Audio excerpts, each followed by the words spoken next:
This week's Torah portion, Vayera, is dedicated to my grandmother, Hannah. Again, with Rabbi Yaakov and the Maggid of Zlotchov. We're going to start with the Maggid of Zlotchov, and both we're going to focus on Sarah Imenu, perhaps the first Jewish grandmother. So what does the Maggid have to say? There's a scene where the three angels or people come to visit Avram, and they ask, where's your wife? Where's Sarah? And he says she's in the tent. What in fact is going on in this scene, right? What's the in between the lines? So the Maggid Zlotchov quotes the Midrash that says that in the upper realms that there's a big ruckus and everyone wants to know who is this Abraham that everyone's talking about, that he's part of the chariot. He's one of the foundations of God's chariot, meaning without Abraham there is no world. Who is this guy? So they go down to find Abraham. And they find a simple soul. They find someone that, it's not what they thought. A bit of a simpleton. And that's, in fact, when they say, where's your wife? The angels are thinking, maybe she's the big show. Maybe she's the one that all this noise up in the heavens is about. She's the one.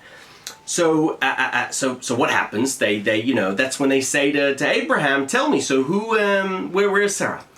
When Abraham says to her, she's in the tent, Rashi there says, she's in the tent is Abraham's way of saying she's modest. Like a simple tent. And meaning Abraham, the Maggid says, what in fact is Rashi saying? What's Abraham saying? He's saying, you looked for special in me, she behaves like I do. Well, we're simple folk, And in Yiddish, we are told, there is a tradition that the Maggid would bring his 5 boys, his 5 sons, and when he taught him this verse, he'd say in Yiddish, which I can't quite say, but thanks to my father, I was able to understand. The Maggid would say, not much is going to come of her. No, you couldn't even find a fig. Like he's basically saying to the angels, you're looking with the wrong glasses. In any event, we see then through this that Abraham pays a huge compliment to his wife Sarah, that she was incredibly modest as he. Now we're going to Rabbi Yaakov to a different part, still focusing on Sarah. God says, right, there's a verse that says that God says, she will be conceived, and she is conceived as God had said she would be. And Rabbi Yaakov says, the first part of the verse told me that God had said she'd conceive and conceived. Why do you need to add on, as God spoke, right? This is what happened. What's the point?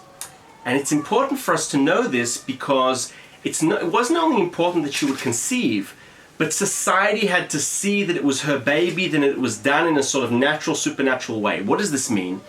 The sages taught us, right, that there's this concept of a baby that's just found in the market, picked up and taken as your own. We know that Sarah didn't have breasts at the age she was. This is what the sages say, right? She didn't look like a woman. She didn't have breasts, they say. And so the worry was if he just made sure that she could conceive, but didn't look like a mother that could conceive, people would say Abraham and Sarah just found this baby in the marketplace. And therefore, God also made sure, this is the addition, that as he spoke, it happened, that he also ensured that she had, these sort of succulent breasts where the baby could feed. And Rabbi Yaakov says, you want to check me? The gematria, the numeric value of kasher diber, as he spoke, is zeshne shadayim, these 2 breasts. Look it up. Thoughts on the Torah portion of Vayera. Shabbat Shalom.